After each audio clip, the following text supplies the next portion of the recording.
In my journey of being a hot blonde, we're gonna go to middle school. Do you guys remember middle school? Okay, one person fucking loved middle school. Where did you go to middle school? Aldridge. Excuse me? Aldridge? Yeah, and in Rhode Island. In Rhode Island. And so did you have a good middle school experience? Yes, And why was that? because I had a lot of friends. Okay, so you were popular. On a scale of like 1 to 10, what was your number? 10. Okay, a self-declared 10. Sit in the first row. All you people in the back row, take a lesson from this person. So you were really popular, and honestly, how did you know that? Thank you so much. Okay.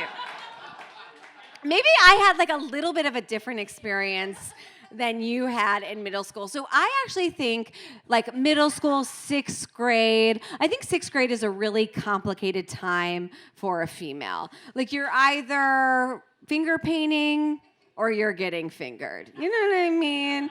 You're a girl or you're a woman, is my point. We're all shopping at the popular Midwestern store for tween girls 579. Okay, so some of you know it. Okay, and other people are like, I don't get it, I'm leaving. I thought this was a comedy show. Okay, well, all the people I know are shopping at 579, and some of us on the scale are 5s, and some of us are 9s, right? And I just happen to be a big time 5.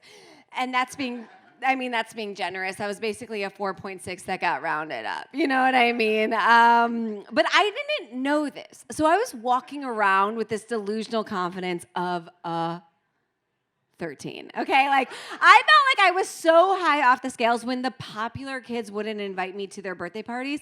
I assumed they were too nervous to approach me. I was like, it's okay, I take pity on you. But no, I stayed home on the weekends. Okay, so that's where I was. That's where I was in 6th grade. I'm actually a 5, but I'm walking around thinking I'm super popular. And then 6th grade ends. And on the first day of summer after 6th grade, my mom decides that I am to go to a water park. On the same day, my body decides I am to become a woman. We're a smart audience. We're connecting the dots. That's right, I get my period. Thank you, Tyson. You should have changed it before, but thank you. So I did say at the start of every story, but Tyson, you do your own thing, okay?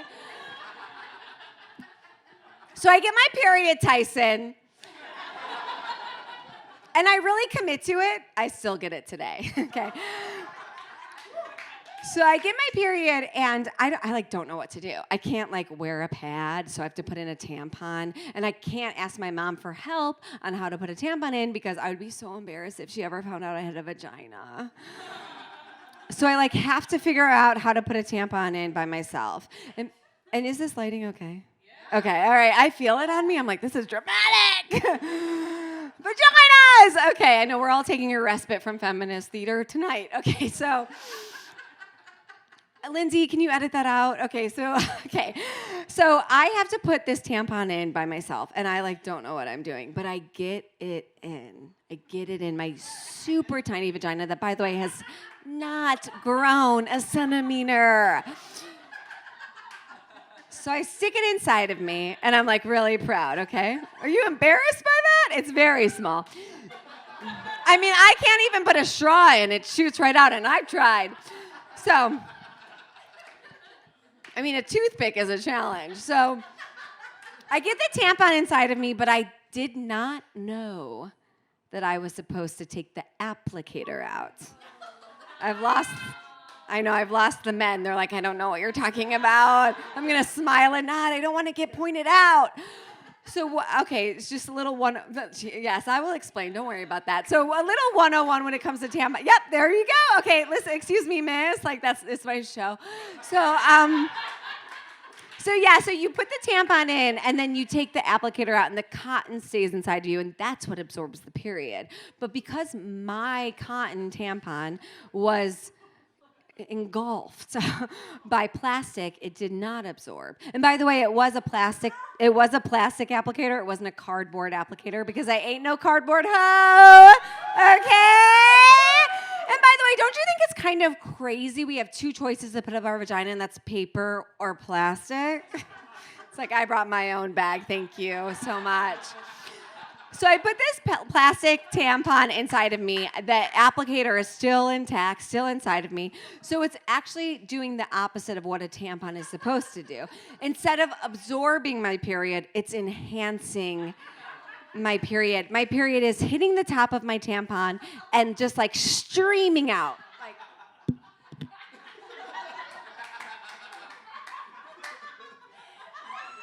Okay. It's acting as a fountain, if you will. There's a fountain situation going inside of my vagina. It's like, throw a penny, make a wish. But don't, because literally no wish has been granted in this vagina. You're gonna get disappointed. Still try rubbing it a little bit, though. So, you blushing? You're cute. Happy birthday. So, okay. So that day I learned two valuable lessons. The first lesson is that denim shorts absorb your period. And I'm going to take that lesson through life. Okay, yesterday I'm talking about. Second lesson is when you go into a body of water, your period disappears. It's science, right? Just like when you see a hot guy at a bar and you want to go home with him and you have your period, it disappears. It's science. So my period comes, my period goes, it travels in Europe, it writes a memoir. I'm kidding. It was really just like more of a book of essays. And but it leaves my body, like exorcist style. And on the second week of summer, the nines invite me to an amusement park. And by that, I mean their moms were like, include Carly! So we go to this amusement park. It's called Geauga Lake, and I'm there with the nines, and they are there to be seen, and I am there to be amused, okay? I want to go on the first ride I see, and that's a ride called Magic Carpet Ride. And this is just, it goes up and down. It's like a glorified elevator, really, but I'm like, I gotta go on it. None of the nines will go on it with me. So Liz's mom says she'll ride the Magic Carpet Ride with me. And I love rides. I go to amusement parks all the time with my family. So we go on the Magic Carpet Ride. It goes up. I immediately get nauseous. I'm so sick, I'm going to vomit. Liz's mom has to yell down to the operator. She has to say, stop the ride! I'm like above the amusement park. I'm looking down at the nines. I can see them roll their eyes at me. They look so hot because they're... They do. They look very hot because they're wearing hoodies in June. It was that crowd. Yeah, it was that crowd.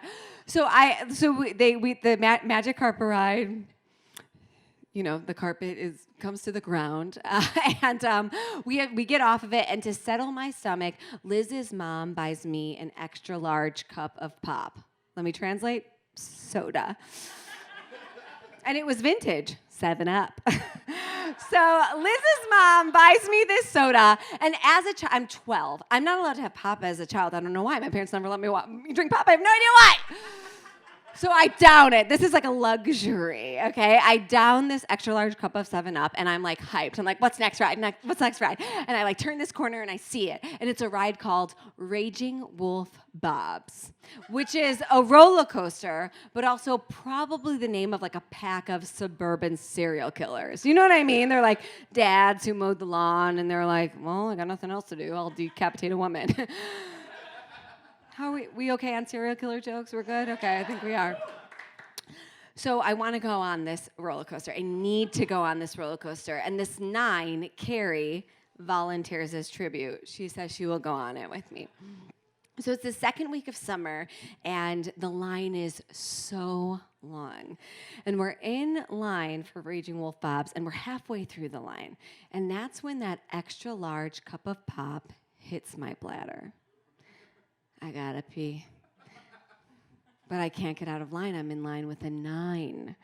So I'm like, suck it up, Carly. Just make conversation. I asked Carrie if she's heard the new Ace of Base cassette. She has not. And I literally have nothing else to talk about. So I'm in line with Carrie. We're walking, and we get to the part of the roller coaster where they have those metal dividers, because of the government or whatever. I know this. My mom worked for the government. And isn't it fucked up? My mom worked for the Coast Guard. Don't you think it's fucked up my first wedding wasn't on a boat? Fuck the government. I'm pissed. Okay, so we get to the part of the roller coaster where when the roller coaster comes into the station, it's our turn. We're gonna go on the roller coaster, but I can't hold it. So I sit up on the metal divider. Yes. Here's the thing. I'm wearing denim overall shorts that I crisscrossed in the front. Confidence of a 9. Underneath that, I'm wearing a one-piece bathing suit. And this is my 12-year-old logic. I'm thinking, well, bathing suits are made to get wet. And at the water park last week, my shorts absorbed my period. So I sit down on this metal divider, and I look out into the horizon, and I make a choice.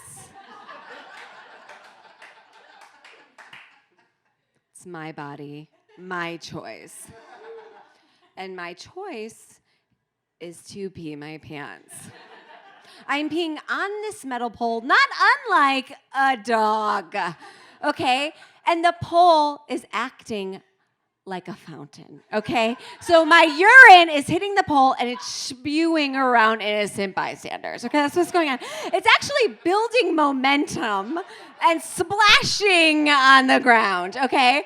It's the second week of summer, it's packed. Everybody's looking at me and people are horrified, okay? They are shielding their children's eyes. They're screaming, "Look away!"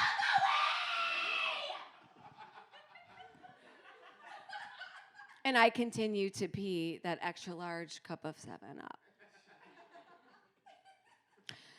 And it was in that moment that I realized that the only thing I ever want in life is for strangers to look at me. Thank you.